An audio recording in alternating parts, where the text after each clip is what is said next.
16 دسمبر سن 1971 ہماری قومی تاریخ کا ایک ایسا افسوسناک دن ہے جب متحدہ پاکستان دو رخت ہو گیا اور مشرقی پاکستان مغربی پاکستان سے علیحدہ ہو کر بنگلہ دیش بن گیا۔ لیکن اگر ہمارے اسکولوں میں پڑھائی جانے والی مطالعہ پاکستان کی کتابوں پر یقین کر لیا جائے تو بس اتنا ہی پتہ چلتا ہے کہ کبھی مشرقی پاکستان بھی ہمارے پاکستان کا حصہ تھا، جسے انڈیا نے ایک سازش کے تحت پاکستان سے علیحدہ کر دیا۔ پاکستان کی تاریخ سے واقف دانشور یہ بھی کہتے ہیں کہ دراصل بنگالیوں کا احساس محرومی بنگلہ دیش کے قیام کا باعث بنا۔ تاہم یہ بھی ایک سچ ہے کہ بھارت کی مداخلت کے بغیر مشرقی پاکستان کا مغربی پاکستان سے علیحدہ ہونا ممکن نہیں تھا۔ آئیے تاریخ کے اوراق کا مطالعہ کرتے ہیں اور جانتے ہیں کہ سانحہ مشرقی پاکستان میں بھارت کا کیا کردار تھا۔ یہ 3 دسمبر سن 1971 کی شام ہے۔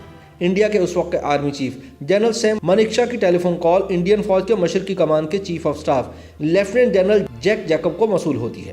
آرمی چیف نے جنرل جیکب کو پیغام دیا کہ پاکستانی طیاروں نے مغربی انڈیا میں بھارت کے فوجی اڈوں پر بمباری کی ہے۔ جنرل جیکب سے کہا گیا کہ وہ اس واقعے کی اطلاع انڈین وزیر اعظم اندرا گاندھی کو دیں۔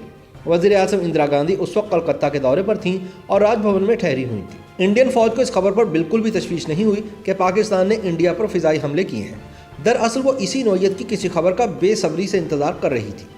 جنرل جیکب نے اپنی کتاب سرنڈر ایٹ ڈھاکہ میں لکھا ہے کہ اروڑا یعنی جگجیت سنگھ اروڑا بہت خوش تھے۔ انہوں نے اپنے ADC سے کہا کہ میس سے وسکی کی ایک بوتل لے آ۔ ہم سمجھ گئے کہ آئندہ دنوں میں کوئی آرام نہیں ہوگا۔ اس کے بعد سے انڈیا اور پاکستان میں جنگ چھڑ گئی۔ جنگ شروع ہونے کے محض 13 روز بعد ہی پاکستان کو جنرل امیر عبداللہ خان نیازی کی زیر قیادت سرنڈر کرنا پڑا۔ اس سے قبل انڈیا اور پاکستان دونوں نے مغربی سرحد پر اپنے فوجی دستے متحرک کر رکھے تھے۔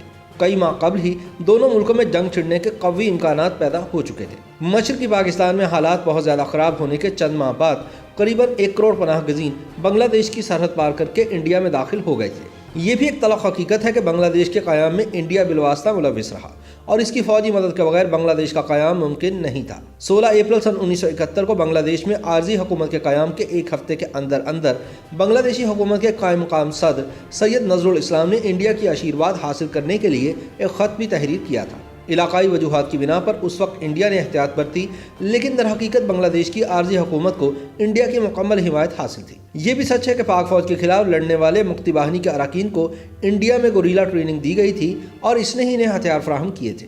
دوسری جانب انڈیا نے 1 کروڑ بنگلہ دیشی پناہ گزینوں کو جگہ دی تھی جو جان بچانے کے لیے وہاں سے بھاگے تھے۔ انڈین وزیر اعظم اندرا گاندھی نے جون سن 1971 میں ہی دنیا بھر کے مختلف ممالک کا دورہ شروع کر دیا تاکہ پاکستانی فوج کی جانب سے مشرقی پاکستان میں کیے گئے مبینہ قتل عام کے بارے میں دنیا کو بتا سکے۔ انہوں نے متعدد حکومتوں کے سربراہان کو بتایا کہ مشرقی پاکستان میں کیا ہو رہا ہے اور اس سے انڈیا کو کس طرح نقصان پہنچ رہا ہے۔ انہی دوروں کی مدد سے اندرا گاندھی نے مشرقی پاکستان میں فوجی مداخلت کی بنیاد بھی رکھی۔ 24 مارچ سن 1971 کو لوک سبھا سے مخاطب ہوتے ہوئے اندرا گاندھی نے بتایا کہ جس بات کو پاکستان کا اندرونی مسئلہ قرار دیا جا رہا ہے وہ انڈیا کا بھی اندرونی مسئلہ بن چکا ہے۔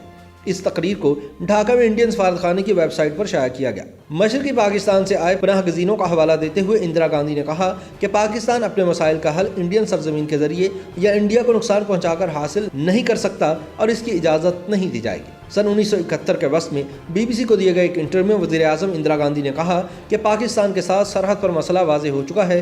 جب اندرا گاندھی سے پوچھا گیا کہ آیا وہ پاکستان پر حملہ کرنے جا رہی ہیں تو ان کا جواب تھا کہ مجھے امید ہے انڈیا ایسا نہیں کرے گا۔ اندرا گاندھی نے کہا کہ پاکستان پہلے جیسا نہیں رہے گا۔ انہوں نے کہا کہ جو کچھ ہمسایہ ملک میں ہو رہا ہے اس پر انڈیا اپنی آنکھیں بند نہیں کر سکتا۔ پاکستانی حکومت کو ہمیشہ سے خدشہ رہا تھا کہ انڈیا مشرقی پاکستان میں کسی بھی وقت فوجی مداخلت کر سکتا ہے۔ تب کہ عیاش فوجی صدر یحییٰ خان کے ایک مشیر GW چودھری کے مطابق جولائی سن 1971 میں پاکستانی حکومت کو خبر مل چکی تھی کہ انڈیا پاکستان کے خلاف فوجی تیاریاں کر رہا ہے۔ اس کی سب سے بڑی وجہ امریکی وزیر خارجہ ہینری کسنجر کا خفیہ دورہ چین تھا۔ GW چودھری اپنی کتاب متحدہ پاکستان کے آخری ایام میں لکھتے ہیں کہ ہینری کسنجر چین کے دورے سے قبل خفیہ طور پر راولپنڈی پہنچے تھے۔ چین سے واپسی پر واشنگٹن پہنچ کر ہینری کسنجر نے امریکہ میں انڈین سفیر کو بتایا کہ اگر انڈیا نے مشرقی پاکستان پر حملہ کیا تو چین مداخلت کرے گا۔ کسنجر کے دورہ چین کے بعد اندرا گاندھی کافی مایوس ہوئیں اور اس کے 1 ماہ بعد انڈیا اور روس میں اتحاد قائم ہو گیا۔ GW چودھری کے مطابق انڈیا اور روس میں اتحاد کے معاہدے کے بعد صورتحال نے ایک مختلف موڑ اختیار کر لیا۔ وہ لکھتے ہیں کہ روس اور انڈیا کے معاہدے کے بعد پاکستان کی فوجی حکومت کو احساس ہوا کہ انڈیا کے ساتھ جنگ ہونے والی ہے اور پاکستان کو اس جنگ میں شکست ہوگی۔ انڈیا نے اگست سن 1971 میں روس کے ساتھ اتحاد کے معاہدے پر دستخط کیے جس سے امریکہ ناخوش ہوا۔